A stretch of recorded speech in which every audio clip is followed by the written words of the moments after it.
Introduction. Could black holes be the key to a quantum theory of gravity, a deeper theory of how reality, space, and time work? Black holes are interesting because we have a place called the event horizon, where we think we have full control of the physics we understand. However, there is a fundamental clash between our two basic theories of nature, quantum theory and general relativity.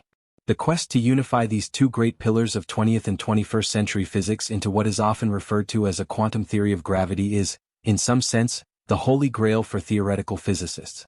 Black holes are forcing us into a deeper understanding of what space and time are, and in that sense I think it is fair to say that black holes are the keys to understanding the universe. I'm Brian Cox. I am a professor of particle physics at the University of Manchester and the Royal Society Professor for Public Engagement in Science. Amongst other things, I am the author of the book Black Holes: The Key to Understanding the Universe. The idea of black holes. The idea of black holes goes back a long way, actually back into the 1780s and 1790s. There were two physicists, mathematicians or natural philosophers, whatever you want to call them, working at the time who had the same idea, apparently independently of each other. One was a clergyman called Mitchell, and the other was the great French mathematician Laplace. They were both thinking in terms of an idea called escape velocity. Escape velocity is the speed you have to travel to completely escape the gravitational pull of something, a planet or a star. For example, the escape velocity from the surface of the Earth is around 8 kilometers per second. If you consider a more massive object like the Sun, the escape velocity is somewhere in the region of 400 kilometers per second. The escape velocity increases because the gravitational pull at the surface increases. What Mitchell and Laplace thought, and I think it's a very beautiful idea, is that they imagined in their minds, can you go bigger? Can you imagine more and more massive stars, giant stars, such that the gravitational pull is so large at the surface that the escape velocity exceeds the speed of light? If that were the case, you wouldn't be able to see them. What a black hole looks like. To understand why black holes cause so many conceptual problems, it might be worth briefly describing what a black hole looks like. From the outside, there is an event horizon surrounding the black hole, which, in some sense, defines the boundary between the external universe and the interior of the black hole. If you cross this boundary into the interior, even if you can travel at the speed of light, you cannot escape the gravitational pull of the black hole. Another description of the event horizon, which has confused people throughout the history of black hole research, is the idea that when viewed from the outside, the event horizon is a place in space where time stops. This is a direct prediction of Einstein's theory of relativity. There is a central problem, though, which is still unsolved. What lies at the center of a black hole? The singularity. You might think of it as an infinitely dense point to which a massive star collapses. However, it's not entirely correct to talk about the center of a black hole, even in pure general relativity.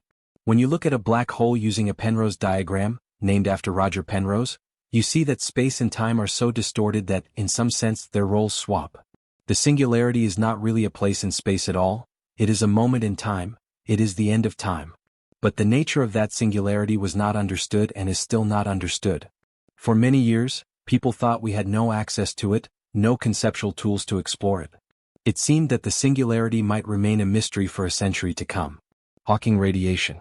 The great revolution in black hole research was the realization that conceptual problems exist not only at the singularity but also at the horizon. What Stephen Hawking showed in a landmark couple of papers is that if you consider quantum mechanics in the vicinity of the event horizon, black holes actually glow. They produce particles, they have a temperature. This thing that Einstein's theory pictured as pure geometry, just distorted space and time, actually emits particles. This phenomenon is called Hawking radiation. In his 1974 paper, Hawking provided a hand-wavy description to help visualize what's happening. The idea is that in the vicinity of the event horizon, pairs of entangled particles are constantly coming in and out of existence. Sometimes, one of these particles falls inside the event horizon while the other escapes into the universe, removing energy from the black hole as it goes. This means that the black hole is shrinking and, eventually, it will disappear. The black hole information paradox. This discovery had profound implications. Black holes are not eternal prisons. They have a lifetime, and one day whatever was inside them is returned to the universe.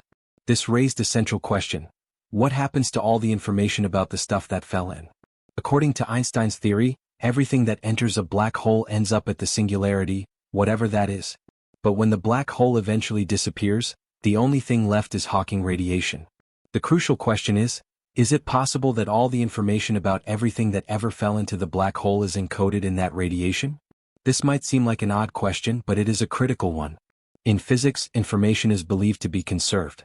Every fundamental law of nature we know says that information is never lost. For example, if I take a book and burn it, every quantum of radiation, every photon, and every particle that was part of the book still exists. In principle, if I could collect all of them, I could reconstruct the book. The problem was that quantum mechanics and general relativity, when combined, seemed to suggest that black holes erase information from the universe. This paradox became known as the black hole information paradox, the quantum theory of gravity. Fast forward to today, and researchers are still writing papers on this subject. However, the general consensus now is that black holes do not erase information. We now believe that if you could collect all the radiation a black hole emits over its entire lifetime, you could, in principle, reconstruct everything that ever fell in. The implications of this are profound. It suggests that space and time are not fundamental. One emerging view, though still highly debated, is that space and time themselves emerge from quantum entanglement.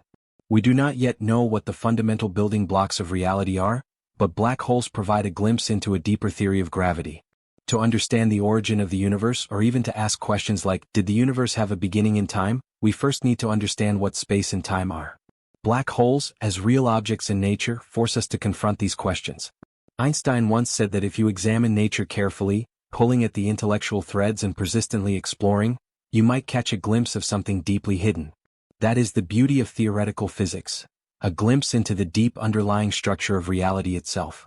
No one knows exactly where this journey is going, but the hints of something deeply hidden continue to inspire us. Please like and subscribe our channel and press the bell icon.